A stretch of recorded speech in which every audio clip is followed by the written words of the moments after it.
Yo, yo, yo, yo. How's everybody doing today? Good morning. Thank you so much for joining us. This is the Soul Purpose Show. I am your host, Keith. We are excited to kick off a very precedent-setting mini-series here, which I'm going to tell you a little bit about in a second. But first, you will notice that I am flying solo today.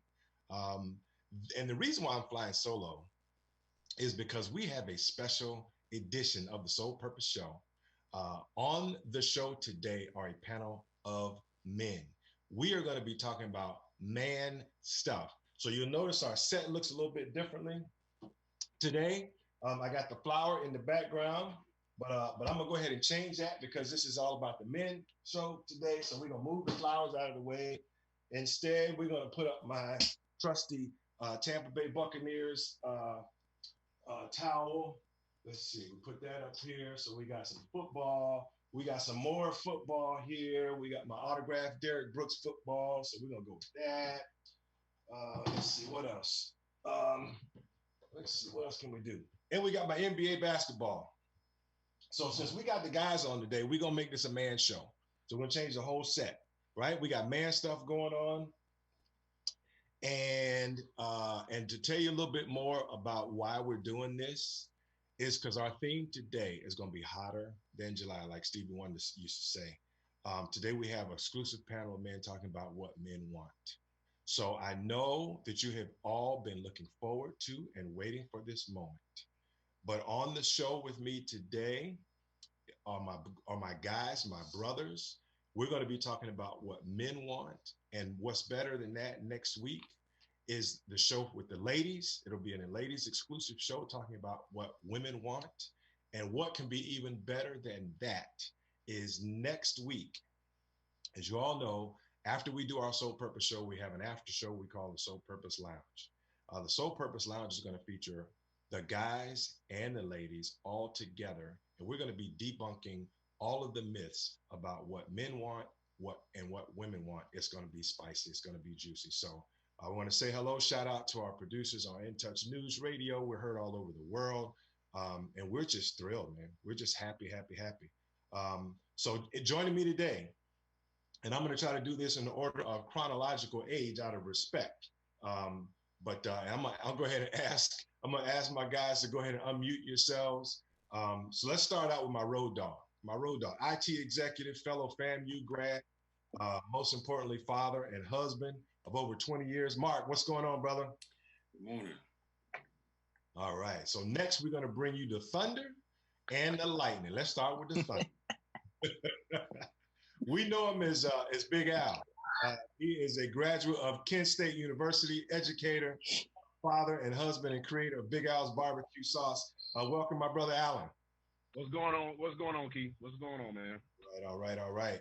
And then bringing the sizzle to the conversation, I'm sure, is a graduate of Notre Dame, also a father and a husband, sports analyst. You probably have seen him on TV, and the proprietor of Big County Preps. We call him PJ. Welcome, everyone, for Preston.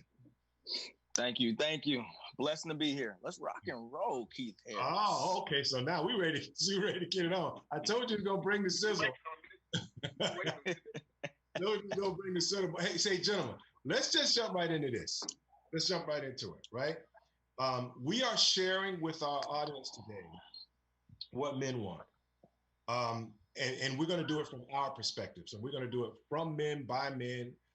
And I've decided to present within a few kind of based on our research, right? In hopes that so we can kind of debunk some of these common myths. So let's just start with respect. And out of respect, I'm going to start with Mark. Hey, here's an assumption alert. Here's the first assumption. Mark, men prefer a woman that does not challenge us or our opinions. And if she's not demure or submissive, then she's not showing respect. So Mark, what say you, man? I say nothing can be further from the truth. Nothing. Right. So we absolutely want to be challenged, right? So speaking personally, I invite diversity of thought, diversity of opinion, diversity of view. We're always on this kind of path of perfecting ourselves, be it our craft, our vocation, our profession, and even our relationship. And the only way that you get better, right? So you fire against metal, right? So that's the only way that you get better. I don't see that. Quite frankly, I think I would get bored in a situation with a partner that does not have a challenging or a differing or a divergent opinion. Right? Many times through the course of my relationship and our goings on, sometimes when I bounce something off of her, many times I'll be honest, my starting opinion is not what I end up going with. Right? After speaking to her, then my opinion changes. Right? I may go totally in her camp. I may go somewhere in between. So to summarize, right? Nothing can be further than the truth. I absolutely want to be inclusive and the whole demure and submissive. I can get a pet for that. Wow.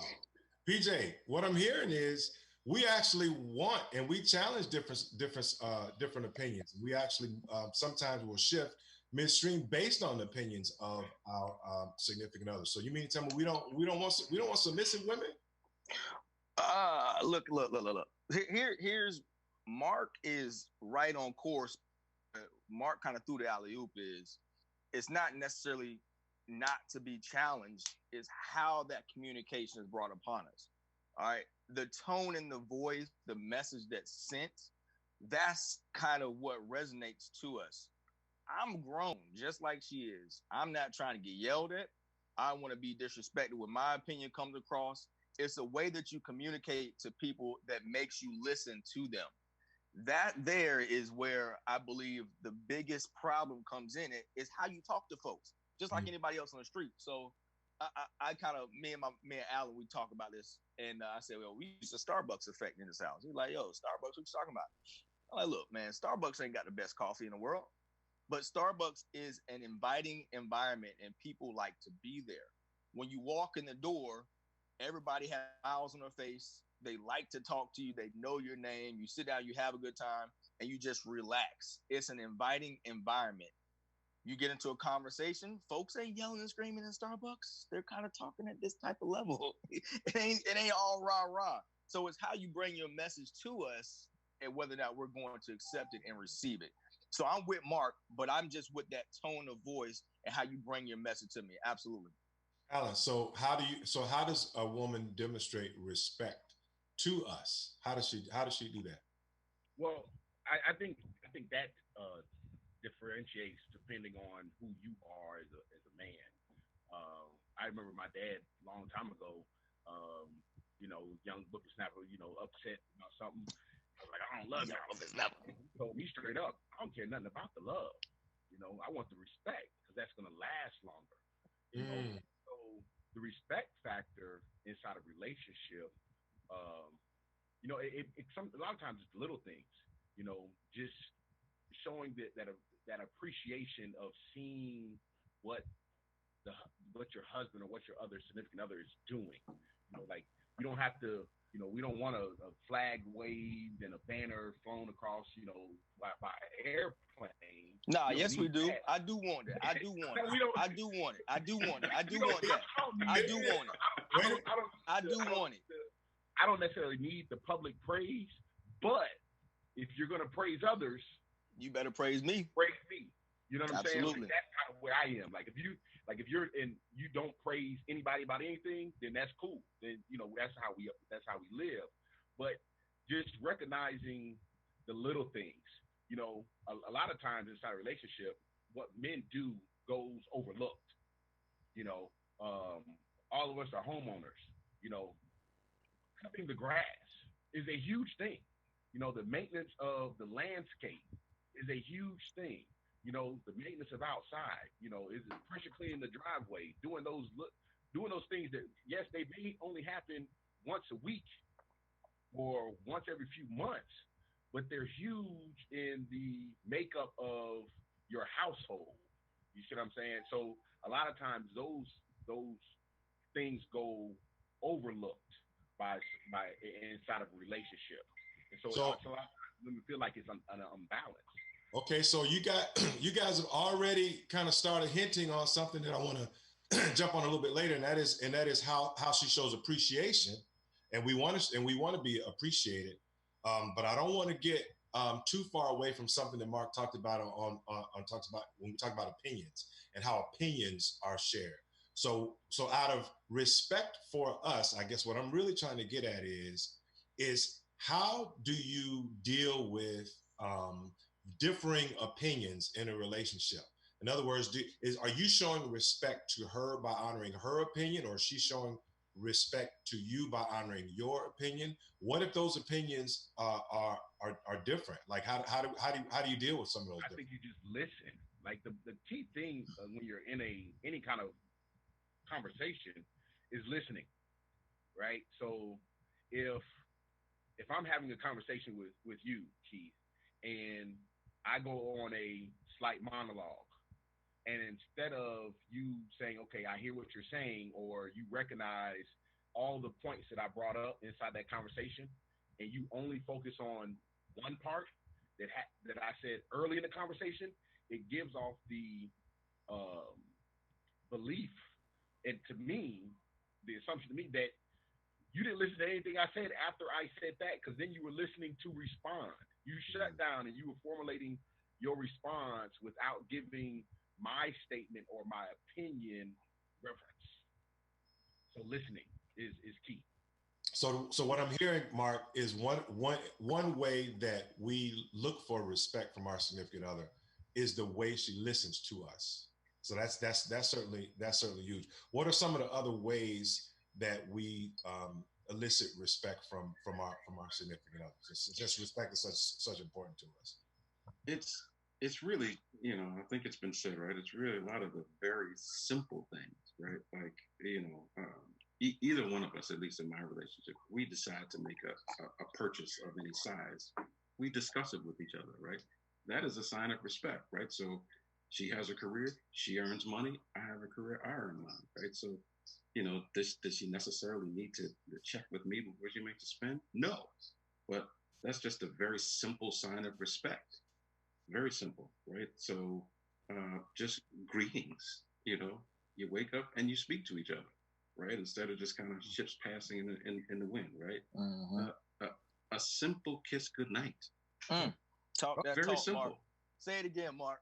Say it again, bro. It's just a symbol of respect, right? So, we respect each other and you're my man and you cover me.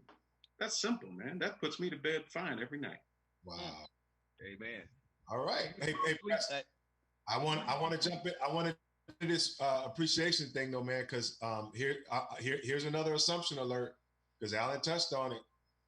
Men actually want a woman to acknowledge what we do for the family, right? Including simple house tasks, repairing and replacing things in the house, being responsible for taking care of the major financial responsibilities and obligations.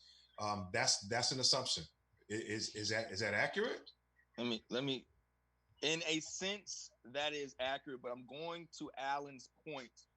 If you're going to do those things for other folks, there's an assumption that we do. They may not come across the same way as yours or as but we are very observant. And when we see you shouting out your girls on Facebook, like, you don't even her like that for real. But you're saying happy birthday and congratulations on your job and this, that, and y'all your babies. You don't even fool with her for real. And then everything that we do pass along like it's automatically supposed to happen. That's like, yo, look at, man. You do what I do because I want my family to run and look a certain way. I'll also do what I do because I know it makes your life just that much simpler, which allows you to go organize baby showers and allows you to go to your homegirls' parties and allows you to travel to and from with your friends and not have to worry about that.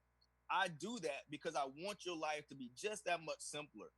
And when we do that, it goes like, yo, it's automatically supposed to happen. It doesn't. The one thing that we don't know when we get married, for real, is how to be a husband. There's no instruction manual to being a husband.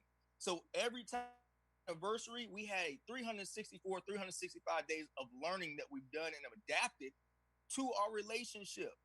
And that there being unselfishly, actually coming into a marriage selfish, learning how to be unselfish, 13, 14, 15, 25 years in takes a lot of work, and it takes a lot of self-commitment on our part.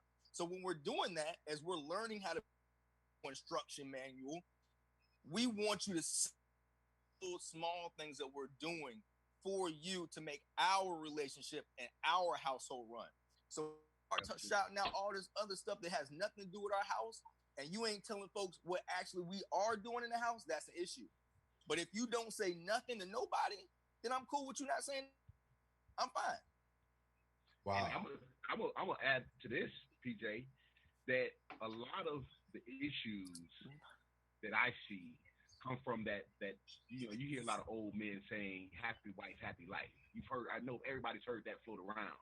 Oh yeah. And for me, I don't subscribe to that. I think that's a bunch of BS to me. Because to me that statement says no matter how miserable you are as a man, as long as your wife is happy, you should be good.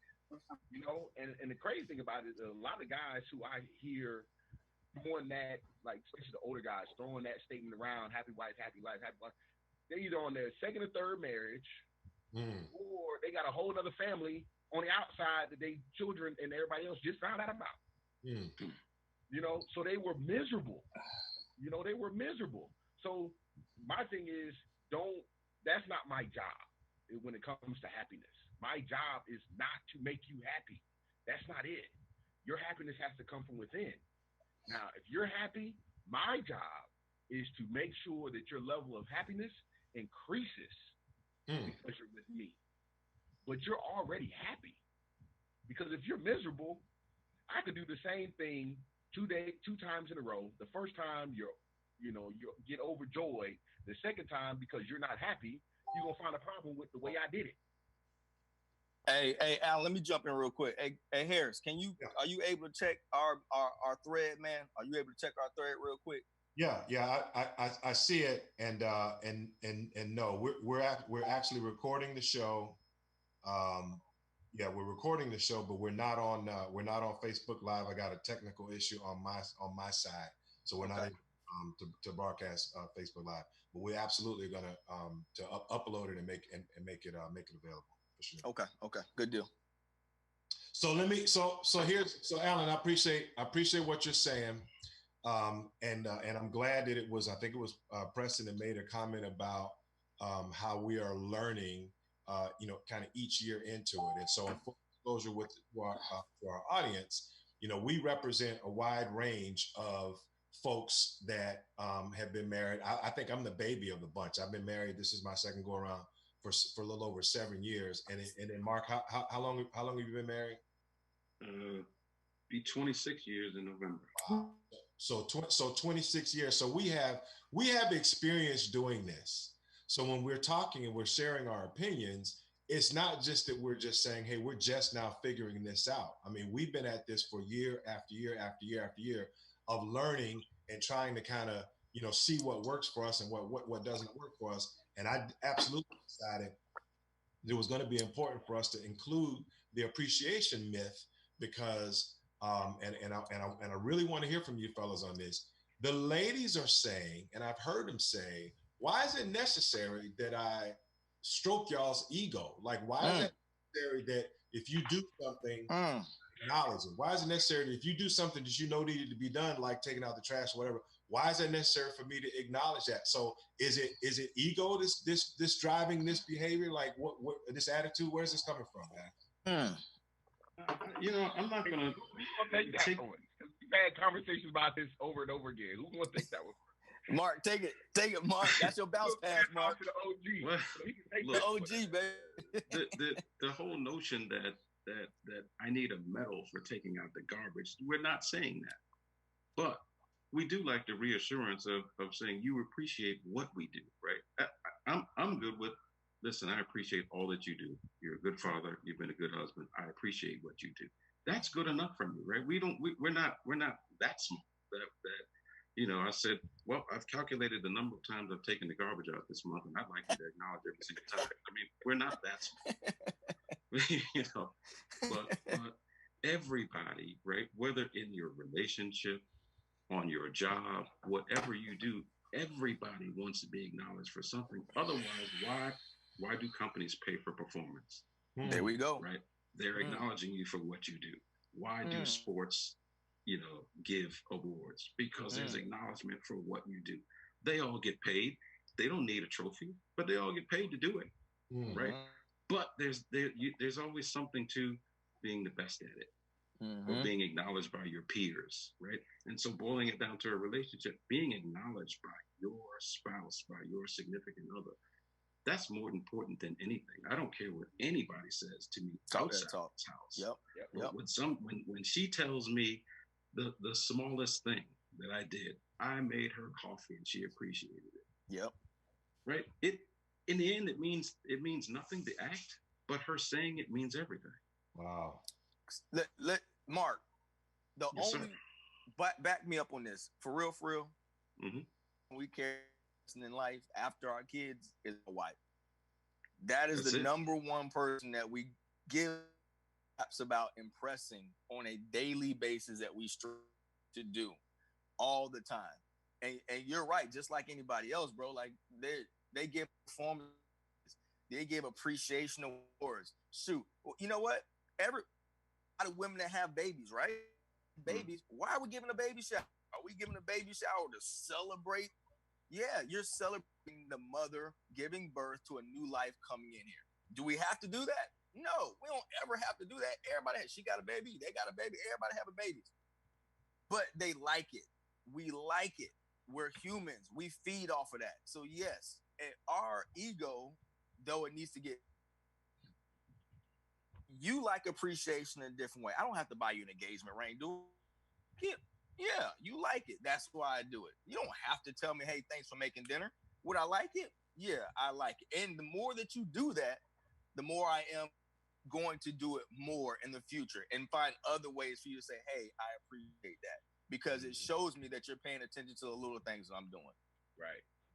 Because I when y'all were talking, I was thinking, imagine if we didn't, when our wives cook for us, and we don't say, baby, this is a good meal. And she doesn't really burn. She's sitting there like, ooh, I don't put my foot in it. And you sit there and eat it, put your plate away, and go out to watch how many more dinners you gonna get. Right. So it's the little things. Like we sometimes you do it. You just say thank you. I appreciate X, Y, Z. I don't think it's an ego thing. I just think it's human nature. Wow. Right. But we've had this aura that men don't have feelings or don't have emotions. Right. So they don't need that. Right. But we need it. You know what I'm saying? Right. Like in our group, we compliment each other all the time. When we see one of us doing something, hey, bro, keep doing your thing. You're doing a great job. But it doesn't mean as much as when I give an example. My youngest daughter started playing softball last year. She couldn't hit, she couldn't catch, she couldn't do anything. She was her first year. And me and her worked on it and worked on it and worked on it and worked on it. And her first hit, everybody was excited. And my wife posted, she daughter's doing a great job and Alan did XYZ, How that make you feel, dog? How it make you feel, dog? I told you, I shared that to the group, like, yo, we in here, we with it. You know what I'm saying? Because if anybody else said it, it was like, all right, appreciate it, thank you. But because my wife said it, it was like, yes, sir. that sweat and tears that I've been putting out in the backyard, tossing that softball, and it paid off. She recognized it as much as everybody else did. So that's all it is. It's just saying thank you and saying, hey, we see you. So before we go to break, I want to offer a little perspective on this specific subject, because I think it really kind of is born out of a cultural norm that has been propagated through the years, and that is that men are warriors, that we're supposed to conquer, we're supposed to have responsibility for this, that, and the other, and so it should be automatic, and it should be automatic without without any show of appreciation. But I'm really, really glad that you brothers are sharing with our audience that at the end of the day, we still need that affirmation. We still want that affirmation, just like anybody else. I know that everybody is chomping at the bit to talk about sex, sex, sex, sex. What do men want? Listen, when we come back from the break, we're going to get into how we define intimacy. But in the meantime, I want you guys to be thinking about when we go to our after show. We're actually going to be giving some advice for some of the single ladies out there on what to do to get a man. Come back out of the break. We're going to be talking about sex.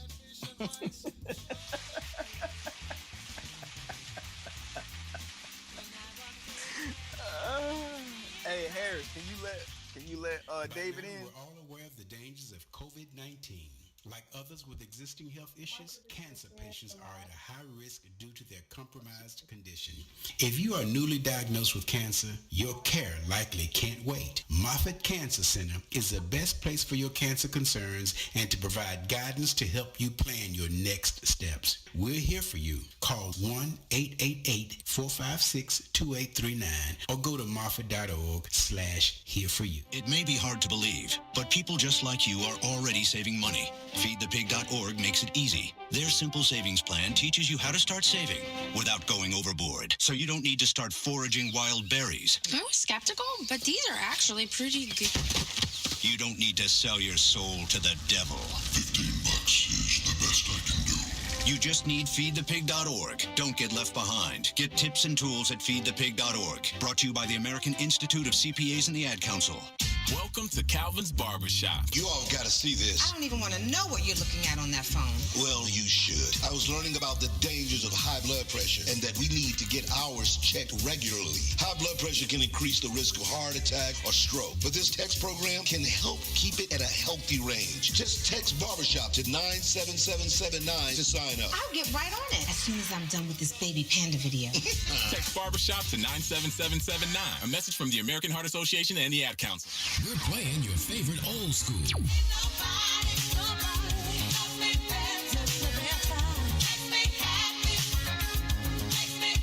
Today's R&B.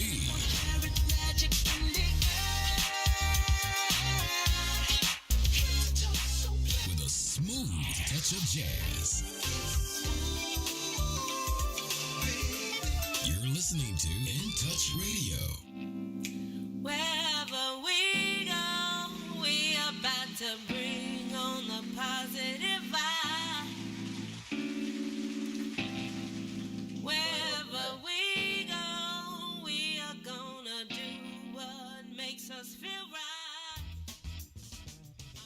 We are back from break. Listen, folks, if you missed the first half of our show, we have started to debunk some of the myths. We're talking about some of the commonly held assumptions about what men want. We're here from our panel of experts. Why do I call us experts? Because we've been at this game for a while. We're all grown men. We've dated. We have married. Some of us have been married again. We've had unsuccessful relationships. But at the end of the day, I think that what is clear is that we are all men who know what we want. We've had some good dialogue around a couple of assumptions. Obviously, respect is important. How we get respect and how that respect is shown.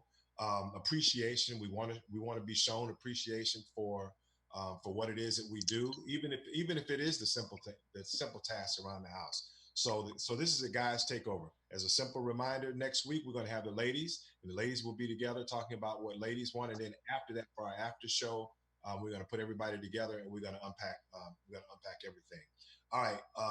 I know we are all chomping at the bit to talk about sex because I know that there are a lot of assumptions out there. But before we do that, I want to kind of cue this up a little bit. And when we think about a partner, gentlemen, we think about how we define people we want to partner with. I want to put a couple of subjects out there, and I just want to kind of get y'all's take on it. Let's start with physical attraction. Like, how important is physical attraction for us as men, and what do we look for when we say, hey, we here's somebody who we want to partner with? What kind of things do we look for?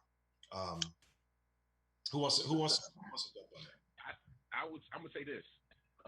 Anybody who says physical attraction is secondary is lying to me.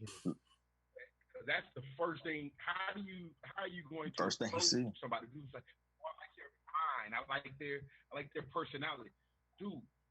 That sounds good after you've admitted that you liked what you saw. So the physical attraction is the first thing that gets you to walk over there. Okay, so and obviously that's the first thing that allows her to give you your attention. She doesn't even give you attention if she look over and say, "Nah, I'm straight." If you're not so physical attraction is a must. It is a must. It is a must. So I think to me, I mean, it goes down. It goes down as you start to develop the relationship. But initially, it is the first thing that draws you two together, and then it can be different levels of that physical attraction. You could love the way she looks initially. You can like the way she looks initially.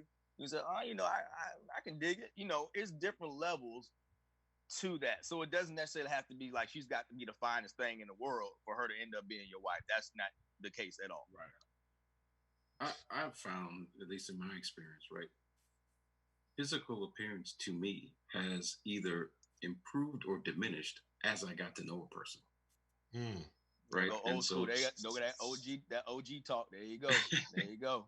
Sometimes that person just off in a distance, maybe on a page, could be the prettiest, sexiest thing in the world. But one meeting just can make them unattractive to me. By the way they talk, the way they carry themselves, the way they come off, their just general attitude. So, I'm more one that I would like for, I appreciate my mate to be more noticed than seen. Right? So you can walk in a room in a bikini and a thong and everybody sees you.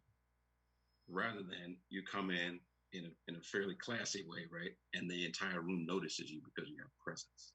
Right. So fellas, we're all in long-term, long-standing relationships at this point. How important is physical attraction to us now? Because a part of what we want our audience to understand is, and we're going to get into that a little bit later this afternoon. What kind of things should you do in order to attract a man, if you want to be with a man. But now that we've been with the same person, over time, how important is physical attraction to us now? I think it's still important. I'm 14 years in the game, and my wife is still flies. I don't know what. So, but I think it goes along the lines of, if you're still trying to be physically active and you want to be physically active, I think you still would like to be physically attractive to who you're trying to be active with. Is that fair to say? It is. So, and at the same time, if you would like her to be physically attractive, you got to do stuff amongst yourself to keep yourself along those lines also. So your diet, your exercising, whatever the case may be, if she's trying to keep up what she's doing or you want her to, you need to do somewhat of the same.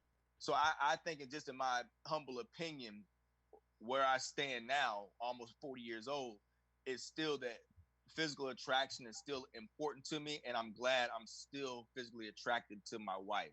Maybe even more so, but that could be because of what, like Mark said, once you kind of get dialed into a person, and you're already physically attracted to them, and then you end up being 25 years in, and you think you're probably more so attracted to them because their inner starts to show on the outside. I think it kind of goes hand in hand.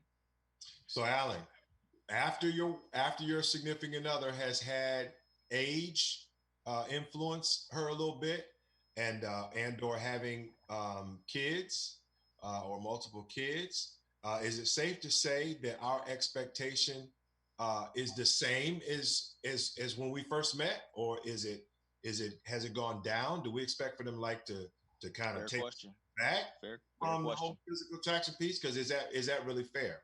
Fair question. I think it goes it begins to mature.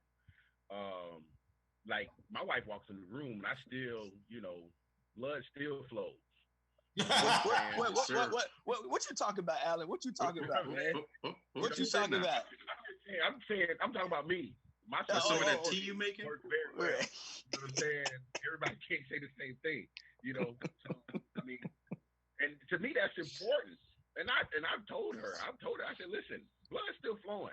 You know, so after the number of kids that we've had, in the years we've been together for 15. Hold on, 15, 16. Oh, don't mess up now. Get it right. We're married for 10, but we've been together for 16. So even after 16 years, there's not a more beautiful sight than seeing my wife come out and get out the shower. Uh-oh. Yes, sir. You know what I'm saying? Like that's it for me. Now I know I've always been a big guy. I try to kind of keep it under control, and I ask him like, am I getting too out of hand or whatever? Because I also want to be. I want her to be attracted to me as well. I don't want to feel like when I take my shirt off, she. I don't want that either. You know what I'm saying? So I think that you have some men that they love. Once their wives have children, they love that their wives get a little more plus size. Some men love that. You know what I'm saying? So I think it's about the maturity of what you want and what she wants. If she's happy, if she's had 3-4 kids and she's put on a little weight and she's loving herself and she's happy, then you better be happy because she gave you 3-4 kids. So you have to love her for who she is now. For the Bible, she's not going to be the 21, 22-year-old no kids body. She's not going to have that at 40. Yeah, but Alan, at the same time, let me but it's not gonna look the same. Let me use Val as a perfect example, and this goes out to a lot of mothers out there who have had kids. Drop my wife's name like that all over. Now everybody gonna be looking at me like, hey, all over the world. That's on me, dog. That's on me, dog. Your wife is a perfect example because she's been in a situation where she's tried to figure out different things of how her body works so she can adjust to her regimen, to her diet regimen, so she can be where she wants to be.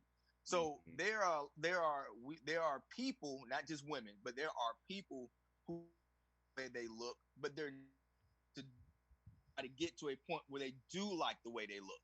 So when you're going, everybody's body is different. Everybody ain't gonna snap back like a 25-year-old body after you have 2 or 3 kids. You're not happy with how you look, or you're making excuses and saying, hey, you know what, I had 3 or 4 kids, I'm big, whatever the case may be, but in your heart you don't like the way you look, then you need to probably do what his wife has done. She's done the research, she's tried different diets, she's found what works, she's been active, and that that she's trying to make a difference to be in a position where she wants to look how she wants to look. And I think that's attractive to Alan, that she tries to be at a certain place, not just making excuses, say, I done had 3 kids, I work, I do this, and I got to pick up kids, and I got to make dinner. There's 1,000 different excuses that you can make for you not to be where you really internally want to be. And I just wanted to use her as an example because she's gone through that. She's had a number of she has done the work to try and figure out what works for her to be in a place where she looks in the mirror and say, you know what, I can mess with this. I'm good. Absolutely. Let me jump in here real quick too, because in full disclosure for our listening audience, a couple of these guys are actually, because I think Preston made some allusion to, been in a position, wives have been in a position where you had to kind of reevaluate your physical presence. So in full disclosure, a couple of these guys are actually married to former athletes. And that is significant. What is significant about that is when you're an athlete, or in this case, a female athlete, you're going through both the physical maturation as a woman, which, just somebody made the point, you're not always going to be the 13, 14, 15, 16-year-old like body. Like that's not always going to be who you are, but you have a clear appreciation for what it takes to have your body at a particular level. And so that takes training, that takes discipline around, what you eat, et cetera, et cetera. So a couple of you guys have wives that really kind of fully understand that.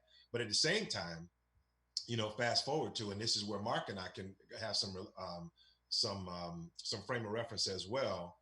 I like what you said about she has to make a decision in her own mind about how she wants to look, what kind of goal does she want to have. Yep.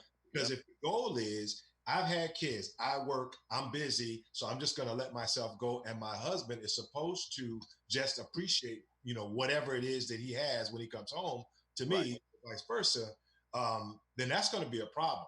So it's attractive to us to see our wives say, hey, you know what? I've had a piece of cake, but I'm not going to have 5 pieces of cake. I've treated myself to a big meal, but I'm not going to do this every day. I want to make sure that I maintain some. Well, that's what's attractive to me, because I'm not necessarily into to little skinny women. I mean, that's just kind of my thing. So Mark, you got anything to add before we start to get into the sizzle?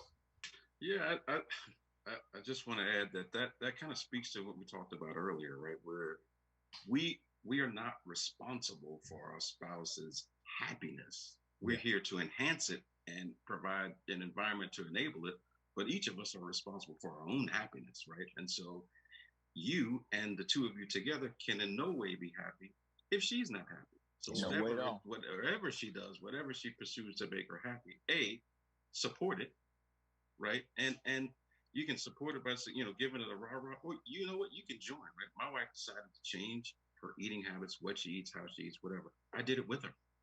Bingo. So there it was, right? So we were able to kind of keep each other responsible and accountable and all that kind of stuff. And then we achieved that success together. So guess what? We contributed to each other's happiness.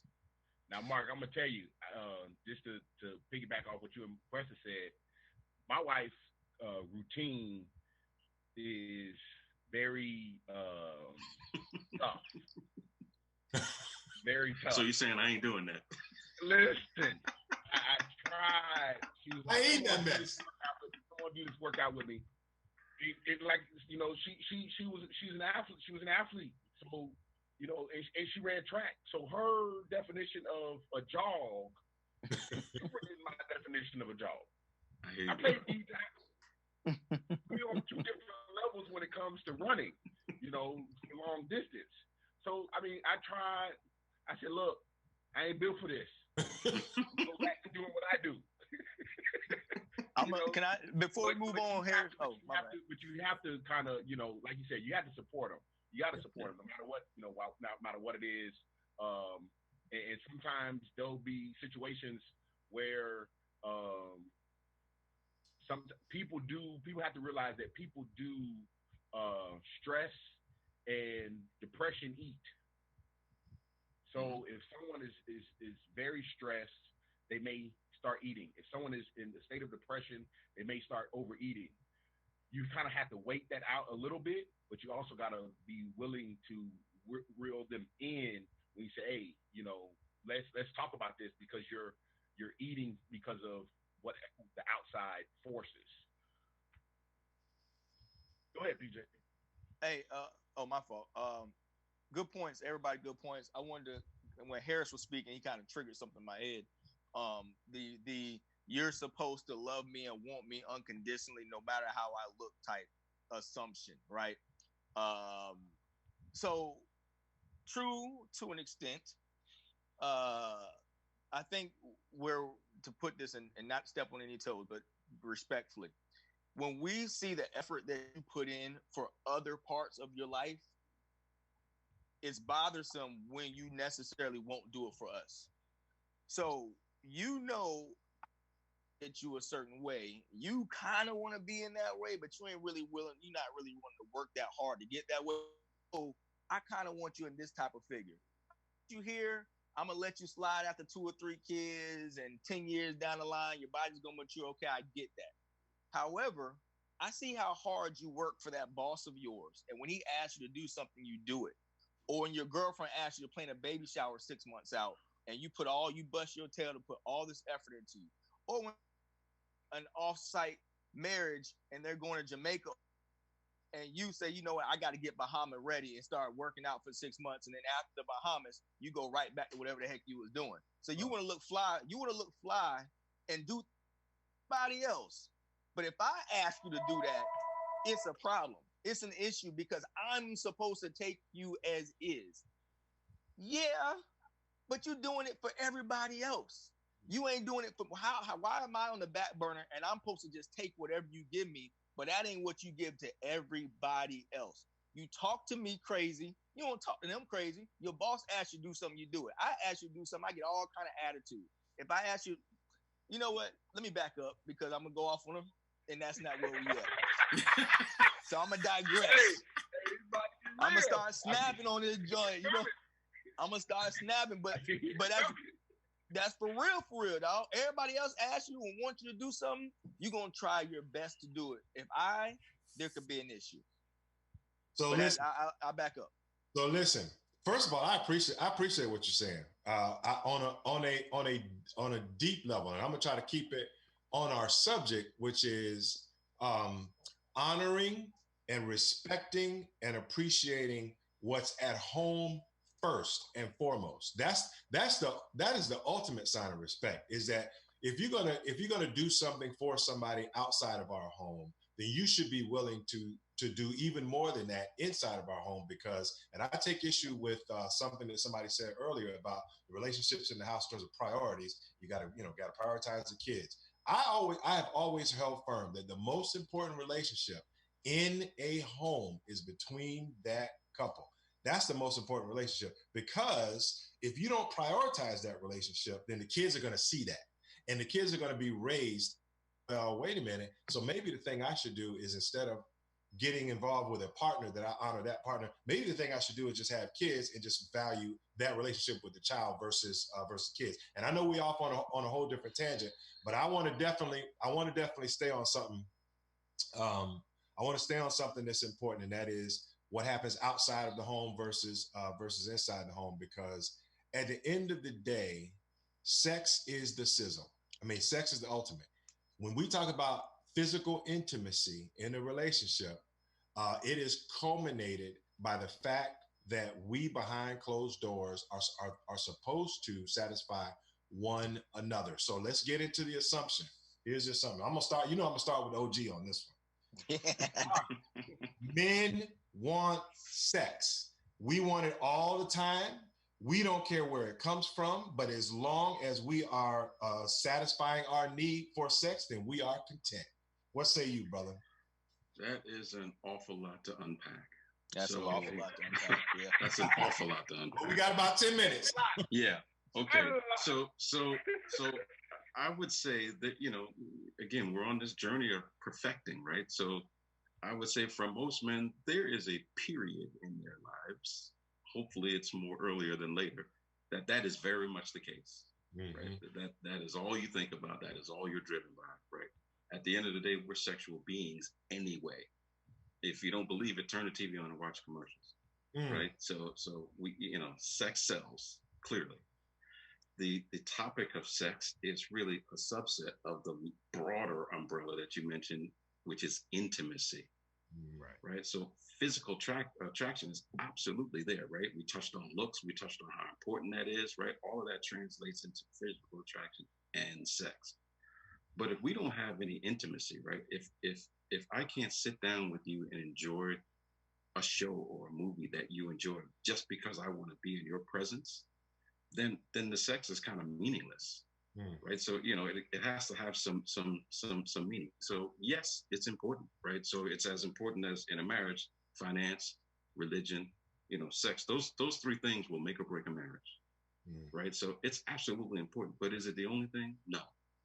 Is it the driver? No. Do we want it all the time, Alan? All the time? All we want? Alan do. Alan want it all the time. Alan do. He a D-tackle. D-tackles want it all the time. Relationships to work well, bro. All the time, no. Not all the time. But often, we've said, amongst amongst groups that, things change once you get married. Things change once you get married a lot of times. And I know that for me, that sex or intimacy is an important part of our relationship. You know what I'm saying? Because I love my wife, right? So I love being around my wife. So that piece makes me feel good, but do I need it all the time? No. Some men will say that their levels, once they got married, they went from probably 2-3 times a week to once or twice every 2 months. Now, that should not happen. If that's happening, then why? The question is why? Why are you going from? Why has it diminished so much once you got married? Have you gotten comfortable that, hey, he's going to be here? You know what I'm saying? And he doesn't. I don't have to do this for him. He still wants it. If he's still attracted to you, if he still finds you sexy and finds you and wanting, then he is going to want to be intimate with you. So when you pull that back, then now he's like, yo, am I doing it by myself or what's happening? So it can, like Mark said, it can make or break a marriage or relationship, period. If you're withdrawing too much, just like, sometimes there's wives who have a high sex drive. You have some women that have a very high sex drive. And if you're a man and that your wife is like that, you got to keep up. All right, Preston, I saw you shaking your head vigorously during some of that. So because we kind of know the beat, and the problem is we kind of know the beat, and I think there can be an issue. So what happened in my estimation is when we try to be great husbands, as we like to call ourselves D1 husbands, I think what we try to do is put ourselves in our wife's space, in her head space. What is she going through on a daily basis? And how can I try to get what I want without messing up what she's going through? Her head spinning from it. She may stress a little different. She's got a job. She's got doing stuff with the kids. There are things that's going through her mind. And what's on her mind is probably not being intimate with us at that time. So we try to meet her at that level, okay? And I think we try to gauge and see her body language and try and figure out, okay, how do I move? how do I move on this? If I even gonna move on this today, this may have to wait until be a weekend thing. Mm-hmm. But seriously, in all jokes aside, I think that us being understanding, knowing that our way we function and the way that we can think is much different than the way she functions, the way she thinks. That's why it's probably a good practice if you guys have like a little there could be a calendar set. Tuesdays and Thursdays is going to be our day. So you need to do whatever that you got to do to get in your headspace because we're going to do what we do. Mm-hmm. Now you got the rest of the week. You got the rest of the week that, you can stress out, deal here, not deal with me. But I think you have to we as men have to come down a little bit. We got to be understanding that ain't what they really about at being whatever age they're at. 25, 24, back then, she was about it.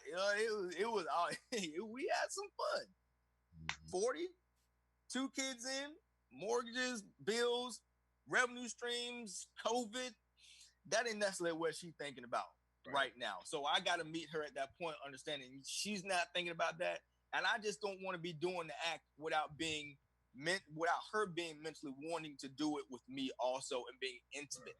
Not just being physical, but being intimate and you enjoying the same thing I'm enjoying. I think that's the challenge. And the one thing real quick is what men have to, especially husbands, have to understand that if you want sex on Tuesday night, you better prep Monday night. Right. You better start prepping Monday. Yep. You know what I'm saying? You better start stoking that fire Monday. Yep. You know what I'm saying? So that by the time Tuesday night comes around, Yep. he's ready. Yep. You know? Kids going to bed at 7:30. Y'all got to get out of here. Without making sure the coals are hot. There you go. You know what I'm saying? You know, so you have to prep. You know, you have to prep it. You have to let her know. You have to, you know, me and PJ talk about this. You have to know your wife's love language, and you have to make sure that you are intentionally speaking to her love language right Monday, so that you can get what you want Tuesday. Right. Tuesday night. And that means putting the kids to bed, cooking dinner, put the kids to bed. Like, y'all go to bed, because I know my wife go to bed at 9:30. I need to have kids in bed, house clean by 8:30, so I get that hour to kind of, you know, wrap up. You know. Listen, I'm gonna have to take us out, but I do want to share just my closing thoughts on the sex piece. Every marriage counseling I've heard, and even at the wedding, I've heard pastors who are getting ready to marry couples say the same thing, and that is y'all have a responsibility to each other.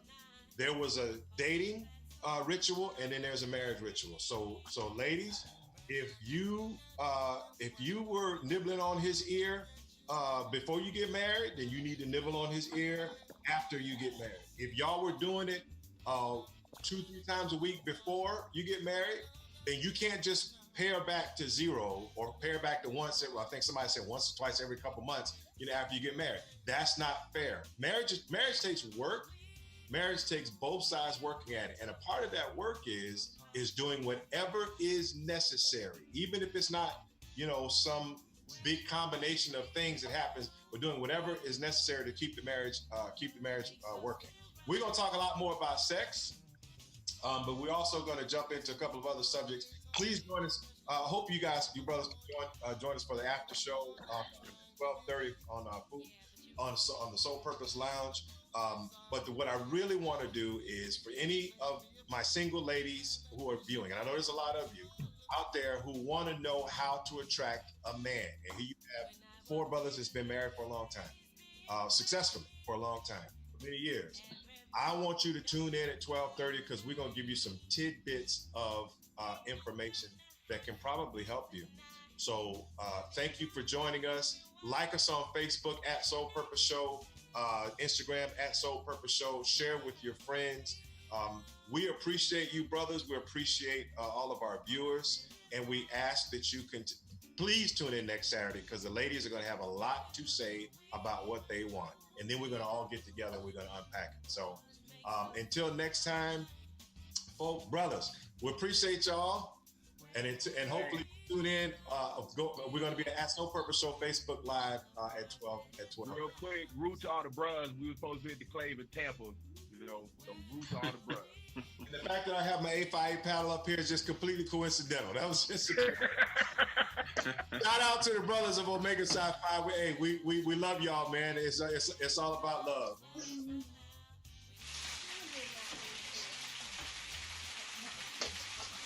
See you next week.